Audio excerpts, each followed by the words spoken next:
directly after our best of 5 here between these two titans. We've got Fisher Esports versus Northwood. So we've got two teams that you were probably expecting to be in a spot like this, still in the tournament versus Fisher and Northwood. Maybe not thinking they would get this far. Always fun to see that side of the bracket. But Ulk, we also, as we always do, have to shout out the people that put us here and made it possible for us to even come on here and do a broadcast cover these games. Yeah, we've got a bunch of sponsors. We've also got people who helped plug the GoFundMe, so really thankful for everybody. If you haven't already, there is still a link that is going to be probably put in chat. You can see at the bottom of your screen there. We are running these donations until the end of the month, so any little bit helps with being able to run costs as well. And again, thank you. If you haven't been able to donate monetarily, just watching these streams has been a really big help, and a lot of community love has gone into this project. Yeah, it's just been super awesome to see everybody coming together to make these happen. And I think the games have already lived to the hype, and if anyone was asking the question of, wow, were these games even like good enough to be streamed? If you think otherwise, I don't know what to tell you at this point, because It has just been super, super fun. But let's get to our matchup, guys. Enough tap dancing around this one. St. Louis University versus Winthrop University. We'll take a look first at that Winthrop University roster, TJ, that we have known and loved for what feels like forever in CLOL time by this point. Yeah, we have a lot of names that have been here for a while. Obviously, there's Denethor, who's one of the best top laners in the entire league, and maybe in the Tier 2 system altogether, or Tier 3. So I'm looking forward to seeing the top lane matchup in specific today. There is Sword, who obviously had his academy experience and is a really strong leader in the game with a lot of versatile mid picks. And, Chucky's in the bot lane. What's not to love? He's been around forever. Maybe a classic Thresh could get pulled out today. Not too meta right now, but it's always one of those things where you always have Chucky's diff. That's always possible. So. Yup. You got that Chucky's diff. That's what I love to see. I think this roster has been, this kind of feels like without one final test. I know that's been also the tagline for the show, but this team, I think, has gone through a lot. We've seen them in promotion tournament a lot of times, and when talking about this team, it just feels like we need that one very big win. They've obviously have won Hugh in the past. They've won a couple of these collegiate lands, but a championship, I think, would be a really nice bow on what this roster's been able to achieve in the last 8 months. Yeah, and on the other side, you have St. Louis University, a roster that is slowly starting to level up, play a bit more games together in general, especially since they added Surdy when they are able to bring him in, get some scrim time on that side.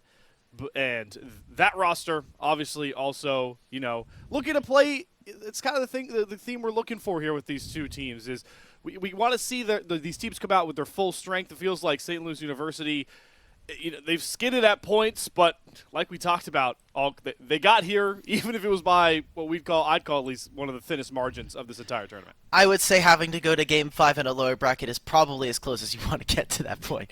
And for SLU, they've obviously made a lot of changes. If you have literally not tuned into this broadcast since last year, they made a lot of changes. The biggest one, I think, is obviously going to be bringing in Surdy for the top lane. And also for them, I think the great thing for them coming up to this point is they haven't had a lot of time to practice as a 5-man. They've been splitting time, a lot of them on different teams at the same time. So while playing in Challengers League, it has been a little bit of a struggle, but playing in your conference, a lot of the times, you just have to play on raw skill. You're just going for it. And we saw a lot of that, I think, at the very beginning of the tournament.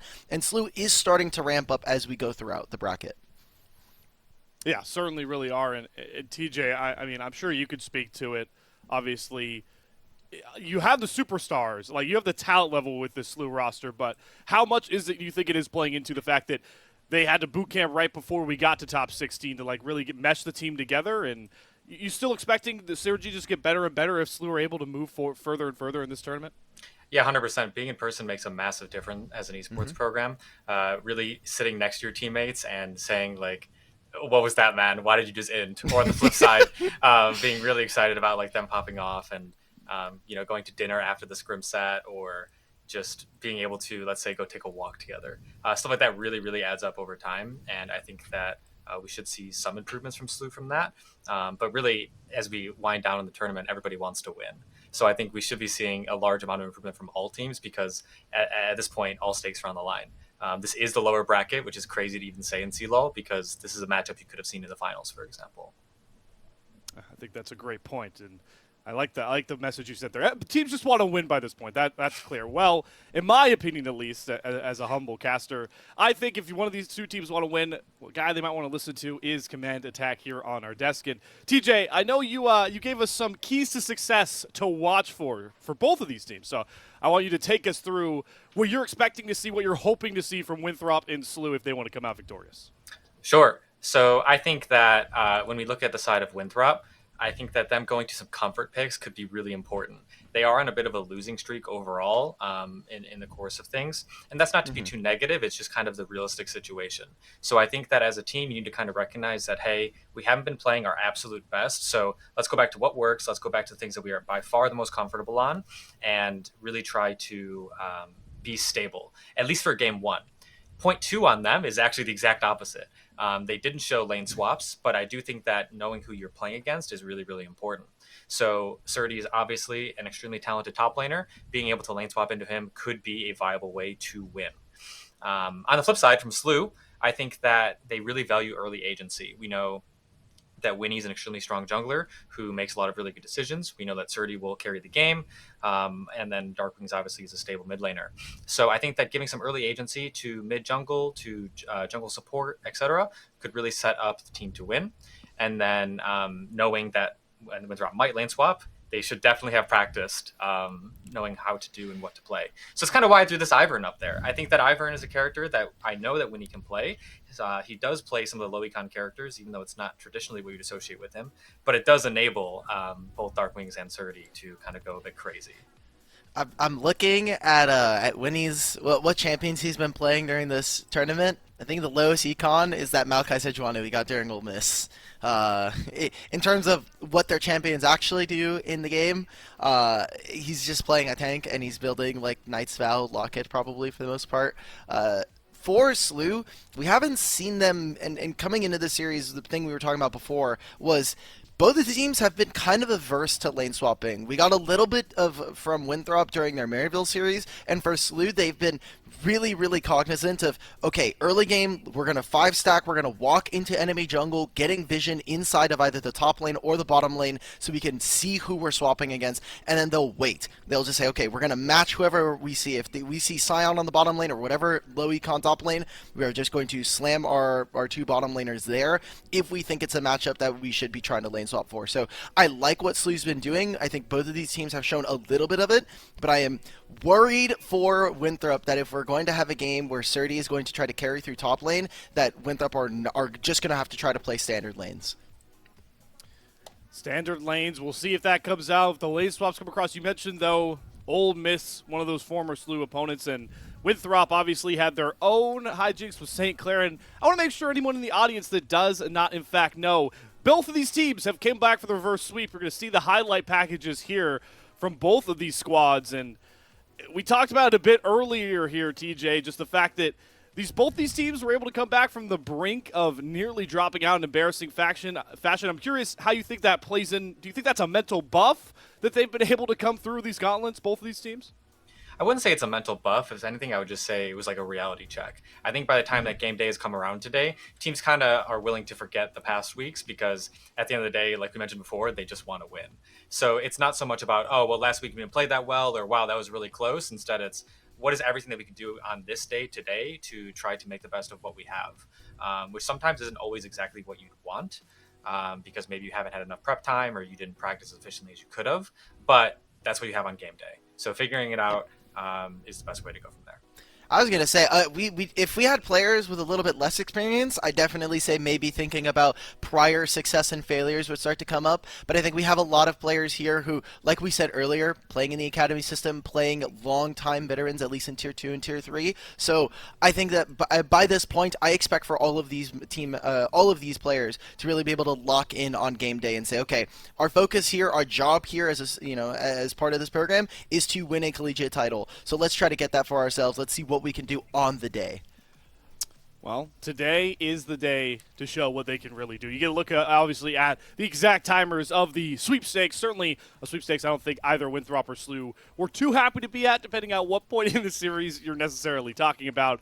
But certainly is just crazy. Winthrop versus St. Clair was the first time any team in the CLOL Championship was able to reverse sweep an opponent. And, of course, with the bracket we have had so far, just, a mere week later, we had it happen once again with St. Louis University. But, guys, we've talked about it a bit. We've highlighted. You heard TJ Command Attack talk about the top lane here. This is the heavyweight bout that we are waiting for. Denethor versus Surdy. We finally have it in action. It feels like Denethor, best top laner outside of Challengers League, and Surdy, potentially the best top laner outside of LCS in its entirety. These two have been really, really stand out for both of these teams, and when we look at what they're able to do, I think Denethor has been a very solid laner, especially against all of the other opponents, and then you're coming up against Surdy, who I think is the best laning top laner coming into the tournament. So this is going to be one where we actually get some fun counter picks. I know we see a lot of Cassante here, but Cassante in lane has been nerfed heavily, so I'm expecting for us to get some fun bruisers up in there. Yeah, Command Attack, I'm curious what you're expecting here. Obviously, Denethor also has that pocket pick Camille he's played to. Surdy, we've seen play that top lane Vayne. Are you expecting a lot of chaos with those picks as well? Oh, 100%. We know both these players can have some really unique counter picks. I also know that both these players are very willing to take a back seat.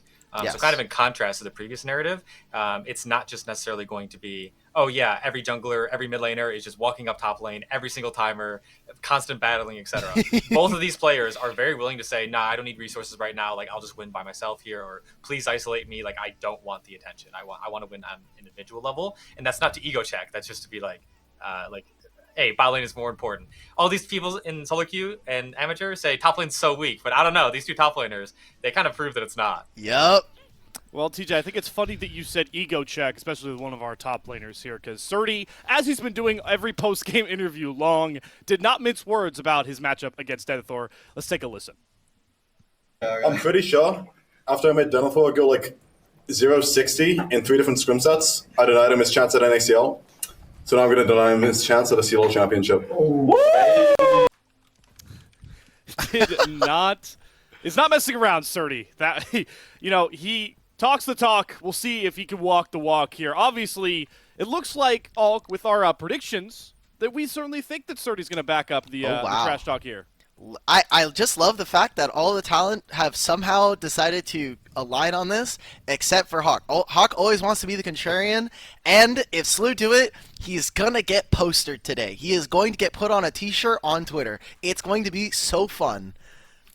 And I know, Command Attack, we don't have your prediction up here as I'm looking across, but I believe you're also on side right in Slew front here. here. Yeah. Yep. Yeah? I am 3-1 Slew as well. Maybe a 3-2.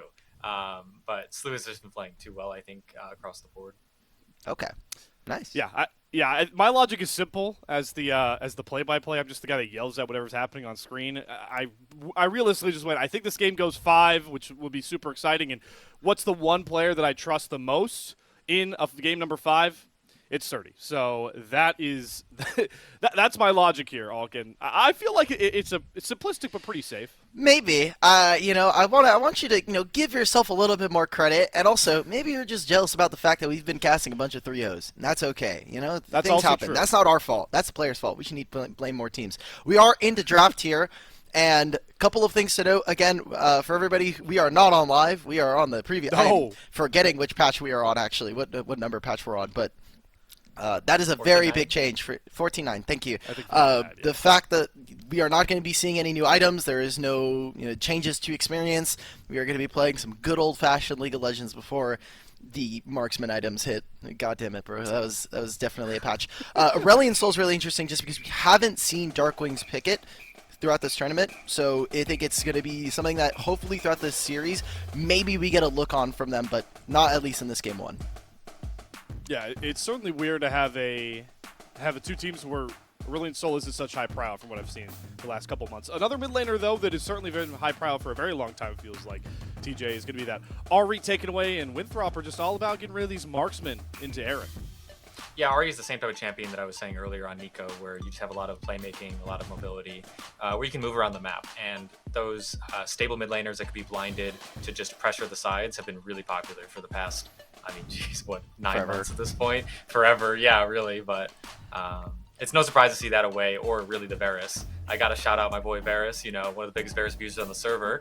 Yes! That champ obviously has to go because he's just OP forever. So who knows?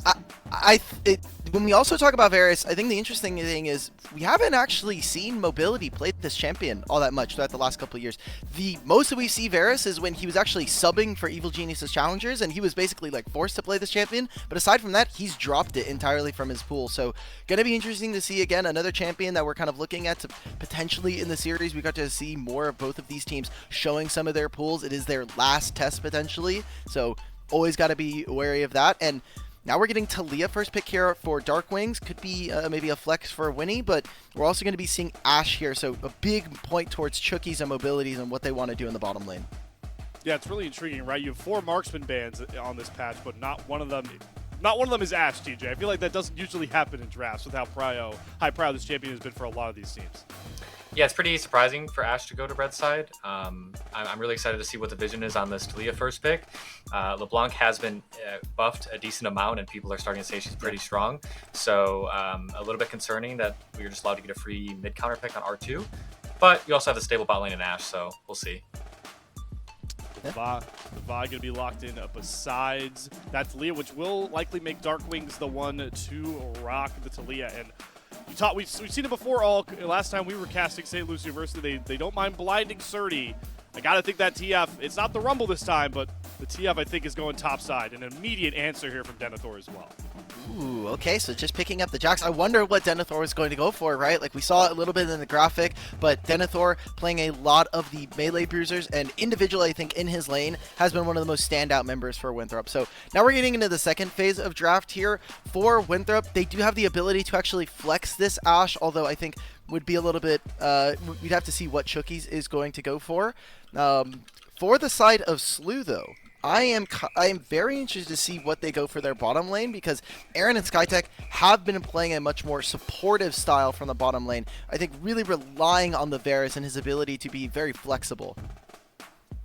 I'm a little concerned about this top lane matchup. Jax into TF is so unplayable. It is so hard to pilot the Twisted Fate if this is where this ends up going. I'm not sure why this is the game plan here. So I'm excited. I'm hoping this TF gets flex bot lane or something. Nope. Come on, man. We have to. It's Slew. Every game, almost every game, we have to blind our top laner versus enemy top. It's just how it goes. There's actually no way around it. Well, it seems like an inevitability, especially the Jax is definitely going top as well. The J4 are going to be locked in here alongside for Wakao, so this certainly feels like Command Attack, definitely a spicier draft for game number 1. The fact that we're just finally getting towards some of these AD carry and support picks this late in the draft. Well, I mean, I was going to say that this could have been a Skytech special of like Vi support, Taliyah jungle, or, Taliyah support, but unfortunately it's not looking like that's the case. So this TF top lane is going to have a miserable time against LeBlanc, Jax, and Darvin. I don't even understand. Like, how is that playable? Good luck. Yeah. Have Good fun. luck, soldier. Have fun. For Winthrop, we'll see what they're going to be going for. I really hope that's not a double Jarvan. That'd be really impressive. I'm glad they got the lesser champion duplicator from DFT to come on through. For Slew, I love the added value that Taliyah is going to have throughout this game. She's going to have to deal with the Jarvan. She's going to be able to really easily, I think, deal with the Jax as well as the LeBlanc. However, I am very worried here. That last pick is going to be a Tahm Kench for Winthrop, so some added safety. But I am worried that this team is, I don't know. I want to say it's like low damage, but I know it's not. It reads very weird to me. I don't know how you feel about this, TJ, from the side of Winthrop. I think both teams have a decent chunk of damage. A lot of burst damage across the board. I mean, if it is a TK, maybe there's too much tankiness, but I'm not sure that's the case. Well, it's time to see it all.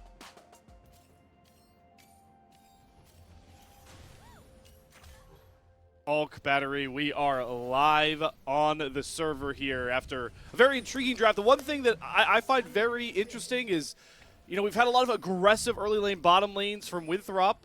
Ashe, Tahm Kench, not really fitting the bill, especially for what we've seen from this bottom lane so far in those last couple games of the tournament. In this tournament, it's also pretty interesting. We have been seeing a lot more of Tom Kench coming out from Winthrop.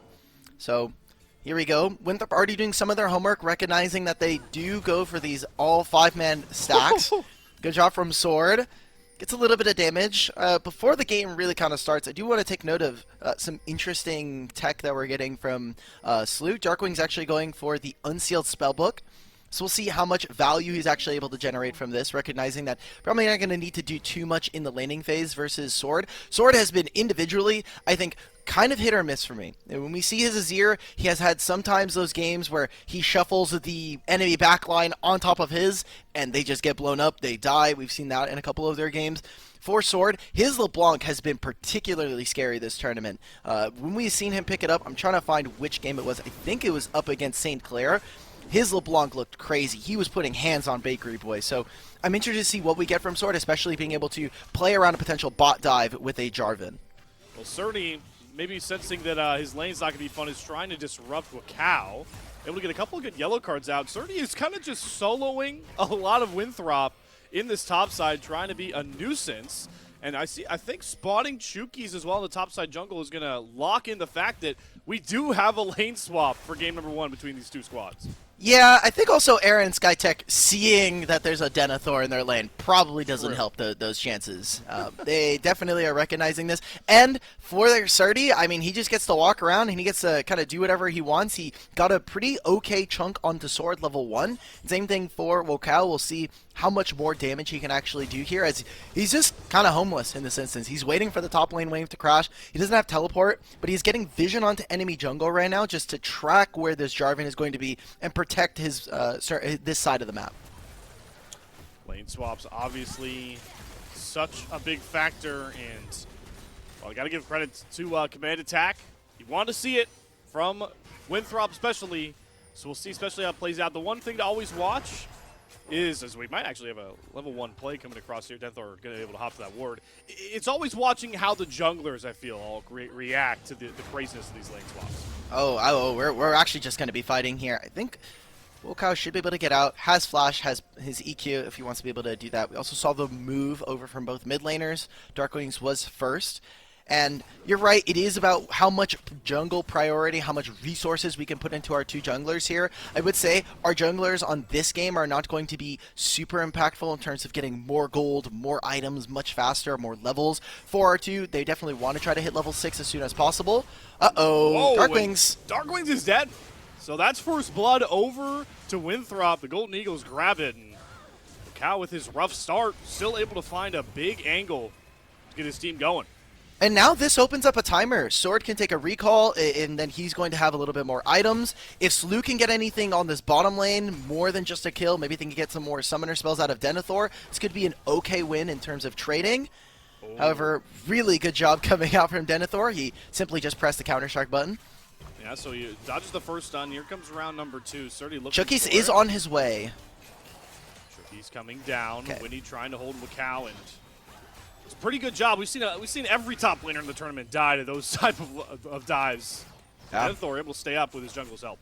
Didn't even need the Scion. The Scion is just a placebo at that point. So we'll see what they're able to do. Remember, now with Sword being able to have a little bit more gold in his back pocket from that back, we'll see if he's actually able to turn that into a roam, potentially looking for a dive on the top side if anybody is going to be going up there. No one has gone top lane. Surdy is level 1 at 4.5 minutes, which is definitely a different strategy and something that, you know, DJ was talking about, that both of these top laners are more than willing to play for the team and play for the entire team's advantage, not necessarily their own laning phase. We have seen that a couple times, but definitely a much different look, especially when we have had Surdy just go ahead and say, all right, we're just going to blind pick Vayne top lane, and we're just going to call it a night. Yeah, that's the two sides of the coin for Yes. Slew when it comes to their top lane matchups. At least here for Surdy, right? Obviously, it's nice to do damage with that on-hit TF, but at the end of the day, he is kind of just a gold card bot, waiting to get Destiny and affect the map. I mean, the cool thing about Twisted Fate is he does work on low economy. He is still going to be a relatively squishy champion. He might not have the same damage, but has a point-and-click stun that he wants, and he can access cross-map very, very easily without the use of teleport. So opens up a lot of value through summoner spells. We'll see what Surdy is able to do here. The jungler is on his side of the map. Grubs are about to spawn in about 30 seconds, and during this time, Wokao is going to be taking the dragon. Maybe they try to look for something bottom lane, but I think with a Tahm Kench Ashe, you're more than happy with just trying to waiting to get level 6 and see what you can do from there. In terms of gold, though, game is relatively even. You know, we've only really seen that first kill up in the for Wokao thanks to the mid lane play, but I don't think we're going to see too much from our two bottom lanes. I say that. Yeah, might have jinxed it. Caster Curse. Whoa! Knight over top. Abyssal Dive, double knockup from Chuki's has to come out, and he does burn the flash as well. So both summoners down for the Winthrop support. Okay. I mean, they got the Ghost and the Ignite from Skytech, but I just don't think it's going to be super terrifying at this moment. It's going to be those Grubs. Again, Grubs, definitely a win more kind of win condition. If they're actually able to hit the turret, it's great, but this top lane matchup is not going to be feeling particularly well. And you are playing into Ashe, who does have an easier time clearing the wave compared to some other AD carries, but you're playing against Xayah Rakan. I think it's going to be pretty tough to actually hit these turrets. We'll see how much value they're actually able to get off of getting onto these standing objectives. Certainly not necessarily the game, well, we kind of expected it, but we've always talked, we hyped up how big of a heavyweight bout those top laners are. Surdy and Denethor are really going to be, I feel like, on scale-up duty for at least a bit longer, and that just brings more pressure to those other lanes, especially bottom lane that we talked about earlier, Ulk, is we're looking to see who can really pop off and stand up in this series between Aaron, Skytech, Mobility, and Chuki's. I love Aaron's, Aaron has been really, really awesome to watch throughout this whole year. I think he had a really big glow up compared to his 2023 and some of his 2022. But I do want to see what these two bottom lanes can do, just because Skytech rejoining the roster after Spring, replacing Doxa, who is going to just be sitting back in the sub position. And also for Winthrop, Mobilities and Chookies at the very beginning of Winter. Good trade coming out from Sword there, but the bottom lane, these two were really dominant when they first popped onto the scene together. When we saw Mobility and Chuki start to play, we were really interested in what they could do. They were looking great in the laning phase. They have really great team fighting. But so far, at the very end of the collegiate season in terms of this tournament, they have been kind of hit or miss. They have been a team. They've been a bot lane that sometimes feels like their laning phase is not all that. They don't obviously get a lot of resources in that unless we see them on something like Lucian or Nami. And individually, I think they've also made a couple of mistakes during team fights. So I'm interested to see how much more we can get from them. Ooh. Like this play from Wokao, though. Nose flash is up, has Cataclysm, which is early game, kind of just the flash check. So both summoners off Surdy in a matter of seconds. That's really doomed. Observer, so I know we're looking at this bottom lane. I don't think we're going for a dive, at least not with this wave. Nice Ashe ultimate. Aaron. Ooh, Aaron has to dodge the Abyssal Dive with the Featherstorm, so he's able to avoid the knock-up.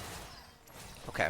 So what I wanted to point out there is, yeah, we might see something here. Winthrop should just play with a lot of respect for their bottom lane, especially because Darkwings can just decide to cheat over here with an ultimate. But that top wave is absolutely screwed. Like, Surdy's out of the game because of that. He has no flash. He has no ultimate. Can they make this play on the sword? Oh, okay. Get the exhaust. The seismic shove gets both the clone and the real one. The root coming across, but Darkwings can't commit to the kill. Oh, Flash no. over the wall Oh, for sword. no. He gets out. Wokao gets a second. First roam, though, will be Winnie and Skytech trying to hunt down Wokao. Gold card will not sink through the flag and drag. Gets Wokao out to safety until the flash cease and desist comes across. Winnie wants the kill, and Winnie's going to get it. Some revenge back in the splits of kills in the mid lane. They needed to grab that because this top lane situation is just getting more and more dire. That was a massive wave that was pushing in favor of Denethor. Denethor held it. Surdy had to go find something else on the other side of the map, and he needed level 6. If they're not able to get that Destiny Gate, I was thinking maybe Surdy could do something now with his ultimate, but getting some of those kills does feel nice. However, I don't think is going to be completely absolving them of some of the sins of this early game so far. 9.5 minutes in, the goal is quite even, but we're looking at right now Trickster, who's holding a lot of that gold for them, and Sword, who is going to continue to kind of be a really big threat as this game goes on. That burst damage coming out from the LeBlanc is going to prove to be very dangerous coming into team fights for someone like Xayah or even this Talia. Well, it looks like Surdy might learn about Sword's damage here. Double distort forward. Just going to get some poke damage down, and you can see it. We expected it all, but there was definitely a concerted effort to keep Surdy as out of the game as possible. He also did it to himself, I'm not gonna lie, bro. Like, True. this is what happens when you blind top lane like this. This is why in any lobby that I'm in, unless I really hate my top laner for no reason, we do not blind in my lobbies. We do not blind top lane in my lobbies. Top lane is so dangerous to try to blind because you will just be out of the game for such a long time if you don't have a good matchup or if you're just not prepared for it. So Darkwings does have his flash, should be safe up against Wakao and Sword. Yeah, Chain Root is going to come across Surdy here as well, though. That is the Skytech's quickness looking for pop by Skytech. Looks for Wakao, but great devour from Shuki's over the wall. Just gets his jungler to save through these. All right. Well, I was wondering which objective they're going to try to prioritize, and it looks like SLU want to try to get those 6 grubs for themselves. But if you notice, they haven't actually had a lot of time to focus on the turrets. The most damage is just going to be from the bottom lane, and that's thanks to them lane swapping pretty early on. But aside from that, I was going to say, okay, well, now we're missing Tom Kensholt, we're missing maybe a flash from our mid laner. Maybe that's a timer for SLU to try to contest for the dragon. But instead, Denethor is going to continue to pick up more and more of this gold. And Winthrop really want to try to get this second Drake, but taking a little bit longer thanks to Ashe not being here. And maybe they can find this. Sword, though, finding an angle on Aaron, forces out the Featherstorm. Good knock-up, though, back from Skytech. They have Sword pinned, but he's going to trade out Aaron first. On the other side, Mobility and company do have Surdy pinned. Going to get that kill with ease before Darkwings can trade that one back out. Dragon not taken, but Denethor is looking for more. It's a double Grandmaster's Might. Going to hunt down Skytech as the rest of the team try and turn onto Wakao. Hops right over the wall to get to safety, but now they're a bit in no man's land, and Denethor is going to start burning flashes. Darkwings has to flash out. Now the attention turned right back on to this Vi. Knockup City drops the cease and desist to try and find a kill. When he's able to pick it up, Denethor does not come with the rest of his team. Will lose his teammate for it. Flashes back forward, but Witty's doing such a good job disrupting Denethor. Yellow card comes out. Witty's going to get out. Darkwings gets Chukis on the background. Denethor just can't pick a right target, and he's going to die for it with no kills on the play. How does Winnie live for that long? I mean, that must be Triumph. He played that extremely well. Great job of also juggling Sundered Sky as well as his passive shield. I say that, Winnie, God, you know, that's my bad. I should just have not caster cursed him there. He just got mind controlled by me. That's my fault. I'll take the blame on that one. And Sword is able to grab that kill. It's also a shutdown going over to the LeBlanc. But the first, the very beginning of that fight, Winthrop were incredibly advantaged, but through some really ingenuitive play and obviously SLU being able to have their reset timers, or respawn timers, I should say, they came out ahead on that and eventually are going to have to reset here. For Winthrop now, they're going to be able to grab that second Drake as they wanted. So it was Triumph. Great job, Triumph. I love this rune. I mean, it's still, I think, a pretty decent win for the side of Winthrop. We haven't seen SLU really attack the turrets too much, and if you're going to stack Drakes, you're going to be applying pressure onto SLU to actually come into these fights, and so far they're still at a numbers disadvantage. They're also at a gold disadvantage when it comes to some of these items. Specifically in the mid lane, we're waiting for Darkwings to finish up that Seraphs, and Surdy, I really hope this is just an RFC, because this is not going to get any easier for you. Nope, won't be whatsoever. I will say, though, getting those 6 grubs can be pretty huge, and I'm curious, Alk, what you think here, because certainly you feel like I would favor Winthrop's comp in straight-up team fights, but with a TF, with a Talia, maybe you can just split the map here and try and, death by 1,000 cuts for SLU, especially with those mites. Yeah, well, we'll have to see, as SLU would have to be able to push out their waves. It doesn't look like they're going to be contesting this. Now, Darkwings does have teleport, so he's waiting to push this out. Winthrop do need to grab this pretty quickly, as they are also losing control of the mid wave. Surdy's taking his recall timer, so it doesn't look like he's going to be joining, maybe just finishing his first item. So now they have Rift Herald. Winthrop, they have a couple of options. They obviously, 3.5 minutes from now, the Dragon will be spawning. I assume that they're going to be using this to try to break open mid lane. And they also when we look at their ability to engage, we do have Trickster having his ultimate. We have the Ashe ultimate available to us. Winthrop now going to just use this to crush, get a little bit of damage on mid, but they're not actually able to grab this turret. Twisted Fate ult. Darkwings is here, Surdy as well forward. They're looking to try and pick off this Ashe. A quick devour from Chukis. They spit out mobility, trying to get him to safety. Chukis, the valiant support, try and get out, gets gold carded mid-abyssal dive and will fall.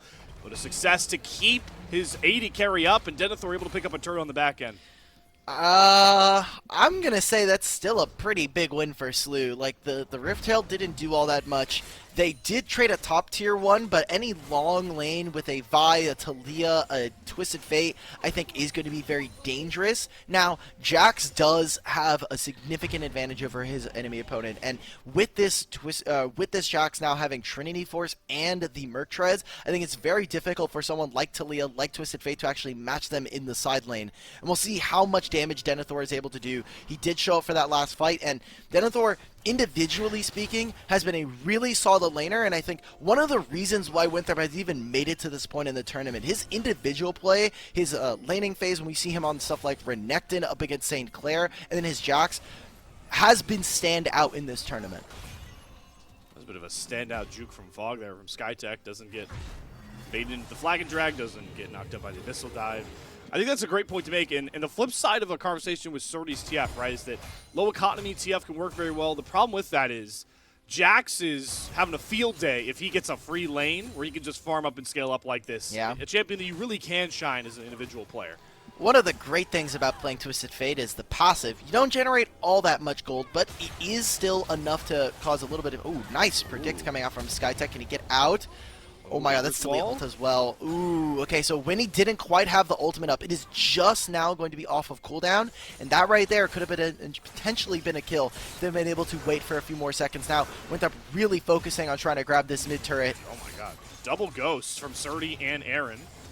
They're in the fog, though, and they don't think they want to walk in there because there's an Astro that's going to pop up. It is going to land onto Winnie. Gold card in the Cataclysm. They're looking to burn it down with Cow. Great Devour, though, from Chuki's once more. Skytech gets the brunt with his CC abilities, but Sword just pops him like a balloon. Winnie going back in. Huge seismic shove comes across from Darkwings, able to find Sword and save the play there for Slew as we're starting NA Ram. And Denethor's going to flash forward. Double Counter-Strike stun. Grabs himself a shutdown onto Aaron.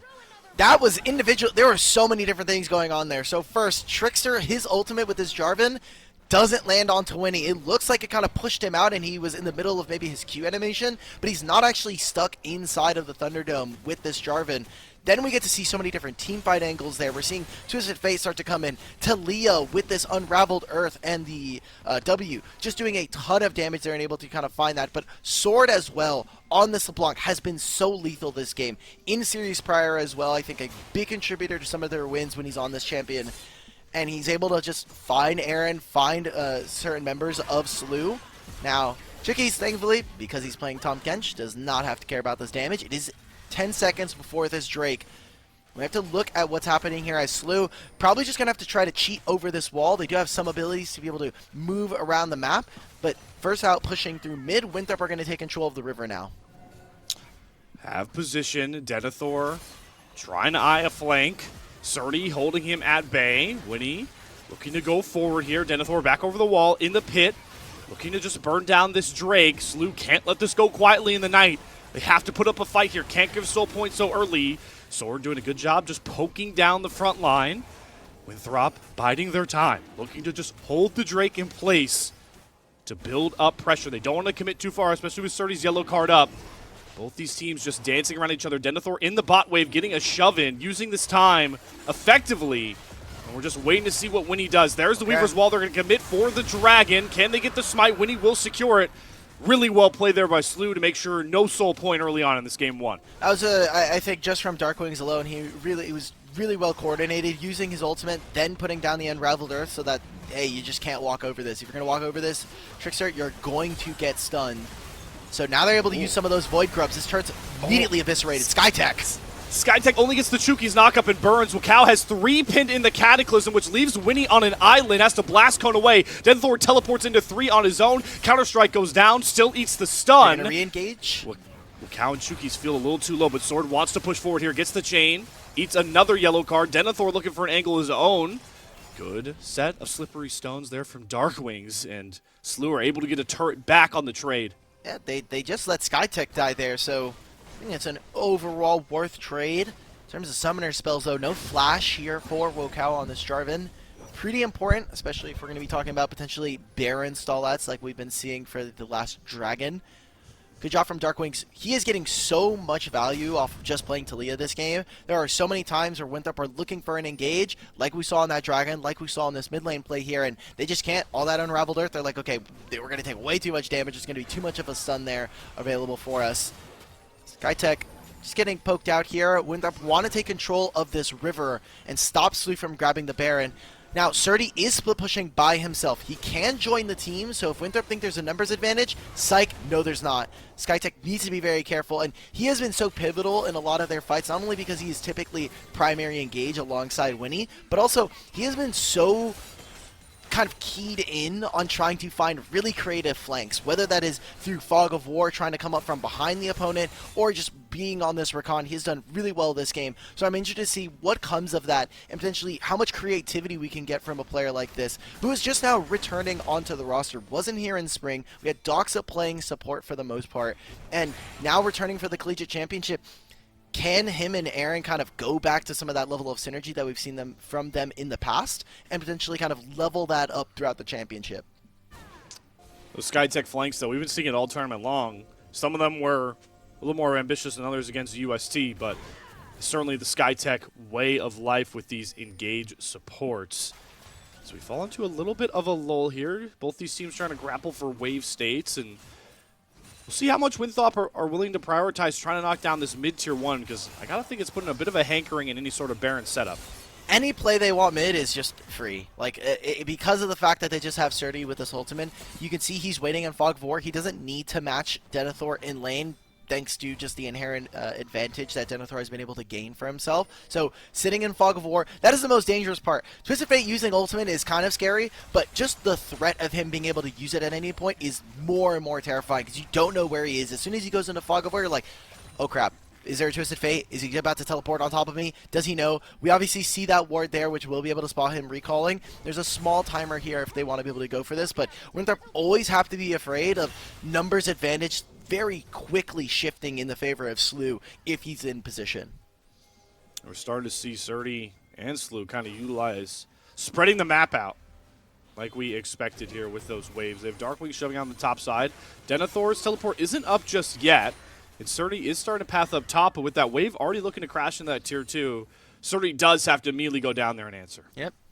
He's just going to wait for this wave to go all the way in, can just kind of wait. Also, he does have a rapid fire cannon approaching very quickly, entering this brush. Winnie does have to be careful. I feel bad for Winnie because he has so many targets that he wants to try to ult, but there's LeBlanc. They have a Tom Kencha as well, so it does make it very difficult. Ashold coming in from mobility, lands on a Skytech. Don't think that's going to be the target. Darkwing's had a flash out of the Cataclysm on the backside. Denethor does burn the teleport to get here. Winthrop have a small window with a man advantage. They're looking to press forward. They get the Abyssal Dive, double knockup. They've got a ton pinned, a big set of slippery stones. Knocks down so many health bars for Slew, but now the turn is coming across. Chookies is already down. Mobility pinned against the Weaver's wall. Denethor has no friends left in the industry and will drop. St. Louis finally pick up a big fight win, and they're going to turn for the Gen G Baron. Darkwing's right there on his Talia makes a massive difference in this fight. So much Unraveled Earth, so much damage coming out from that W. And now Slew, they grab themselves a Baron. They grab so many kills here. Sword, I just don't know how much effectiveness you're going to be able to find on this LeBlanc. You're just going to be sitting there. I was worried because if Winthrop were able to push them out, maybe they could have stopped this Baron and then started to go for that Dragon. But with Dragon spawning now, seems like a pretty hard task. Slew, they can get right back into position. They will be missing a couple of those ultimates, but most importantly, I think Aaron still having that Feather Storm is going to be a very big tool for them as Winthrop. I mean, they have a couple of options here, right? Like Denethor has Flash, Grandmaster's Might. You have mobility with the ultimate. We would have thought that fight was looking good. Chookie's finding primary engage Tom Kench. Who would have loved it? But now they're also late to this play. Trickster. Oh, that's another great seismic shove. Darkwing's is Talia's value continuing to skyrocket, and with Wakao down, Winthrop's chances at a soul are just out the window, it seems. Okay. Great stuff coming out from Slew. A very, very good grabbing the Gen G Baron buff like we were talking about. Trying to go for that, and redeploying very quickly out onto the map, I think, was a smart move coming out from Slew. And punishing Winthrop now. Winthrop in a kind of a tough situation. They are starting to recognize that, okay, Sword, you have to be able to deal damage. We don't have the same influence on side lane that we were kind of hoping for. And now they're falling into a situation where they need to be able to find picks. They're waiting for LeBlanc to try to get some burst damage. But a lot of the members of Slew are very tanky. We're obviously talking about Winnie, who, as I say, does get burned down, looks at the turn, great charm. Skytech gets the double knock up. Juki's able to save at least Wakao for the time being, but Sword falls. Denethor on the flank once again, just all alone with nobody there to save him. These fights are getting cleaner and cleaner from Slu as this game goes on. With the side lane pressure that they now should have access to, with having this Talia in such a good position, with so many members dead, this map is going to explode. Their base is going to explode. God. Winthrop. Darkwings is playing with full confidence into 2, goes godlike on the kill to mobility. We were looking for somebody to step up besides the top sides for both these squads, and Darkwings has finally come to play in the CLOL Championship. It seems like that UST match may have just been a blip on the radar for these two. Darkwings and Winnie definitely working a lot better than what we saw in that upper bracket quarterfinals. Here for St. Louis now, they're going to reset, they're going to get back out onto the map. 30 seconds with this buff, I think that was the last wave we're going to see with them kind of playing with it on the map. So just clearing some of their jungle, and Winthrop basically have one last fight. It's 9,000 gold down. It's going to be very tough for you to be able to win at this point, but whatever items we see in their inventory at this moment is going to be the last ones we see before the game ends. And now Winthrop, they kind of just have to find whatever farm they can. They have to be able to find whatever experience they can at this moment and find some kind of angle, whether that's with an Ashe ultimate. It's going to be so difficult though, right? Like they have the Twisted Fate ultimate, which just came out to spot all the members. Surdy is going to push out this top wave. They're going to try to go for this top tier 2. Denethor pushing out a wave as far as he can. He can always recall, he can always teleport if they really need him.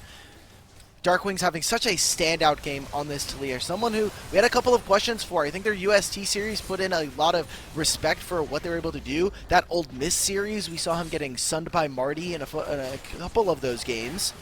But here and now, stepping up when the time is needed, when his team needs him most.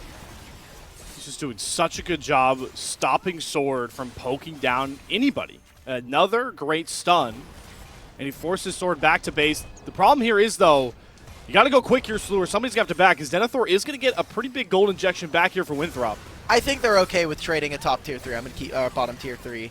Top tier, bottom tier 2. Oh my god. Especially when they have mobility pinned against his own base walls. Chuki is his next. SkyTech puts him on a silver platter. Surdy up in the face of Sword. Might fall for it in the Cataclysm, but it shouldn't matter. Another inhibitor going to fall here for Slu, and they might look to just end it here. So Aaron still has that ultimate. SkyTech still has the grand entrance. Uh-oh. Shizemic shove is down, so this isn't a timer for them. Double charm, though, comes across. Denethor going Aaron? forward. Sword has to go back for the fountain. Aaron's going to pin him in there. Grandmaster's Might churning around for Denethor, but he's once again knocked up by SkyTech. Just can't get on top of the Zaya. Finally bops him for the shutdown. Sword is the trade. They got to leave. People are respawning now, so Denethor has kind of here already, but mobility is up. Chuki has respawned. Oh, good sidestep there from SkyTech to avoid the Abyssal Dive. And Wakao and Chukis can't chase any further. It got dicey, but Slu still got what they came for. So Slu are stacking dragons now, right? Like they were able to get the last 2 dragons, which does increase a lot of their damage thanks to it being 2 Infernals.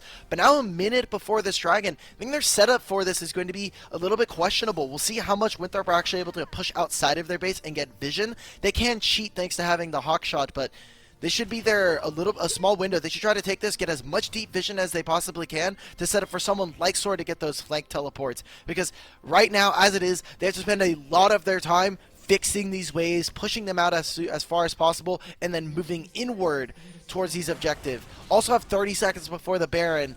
Have to imagine that the Baron is probably going to be more important here, but you see where all the members of Winthrop are spread. A lot of it on pushing towards the bottom lane, especially towards getting mid-push first, but very dangerous now. Slu could always use the Twisted Fate ultimate to just attend to a side lane very quickly and move inwards.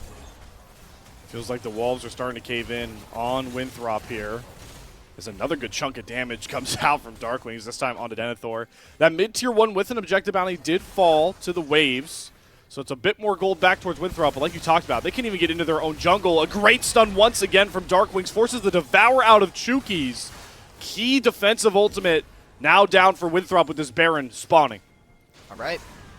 You see the pings? Winthrop are pinging for the dragon. I think with the Baron, it'd be really tough to try to defend your base here, but Winthrop recognizing also, I don't think they have a choice. They do not get a say as to which objective Slu want. If Slu want to go for the dragon, they can just go ahead and take it in most cases because of the gold lead that they have to themselves.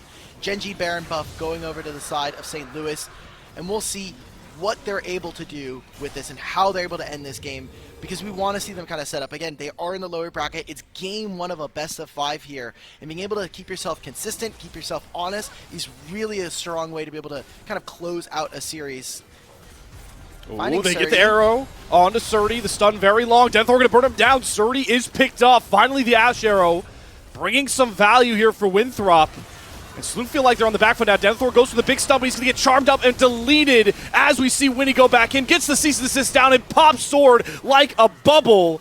Cataclysm just a bit too late for Wakao, and Winnie is looking to push forward. They pick off Surdy, but the rest of Slew are going to stand up tall. And in this heavyweight bout, this fight card of a match between Slew and Winthrop, the first punch, the first blow, goes to St. Louis University. There we go.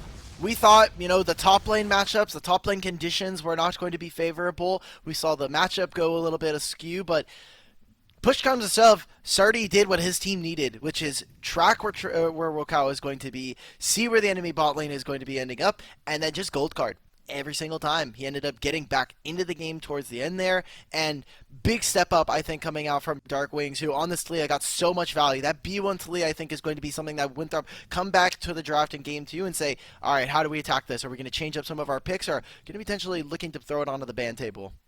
Yeah, it's so wild to me that it was B1, and it was such a great option into a very dash-heavy comp for Winthrop. I mean, sometimes things just work out for you, and Dark Wings certainly took advantage of it in game number 1. We were asking the question, who above that that heavyweight on the title card was going to step up? Well, it looks like Dark Wings did in game number 1 to give St. Louis University an advantage. They have the 1-0 lead in this series, but it's a lot more League of Legends to come here, folks. Like you heard Ulk say towards the end of that game, it is a best of 5 with a spot for top 4 on the line here. We're going to go to a quick break here, hear a couple words from our sponsors. On the other side, we'll set up for game 2 and get a word from our special guest here, Coach Command Attack, on exactly what went right and what went wrong for Slew and Winthrop. Stick right with us.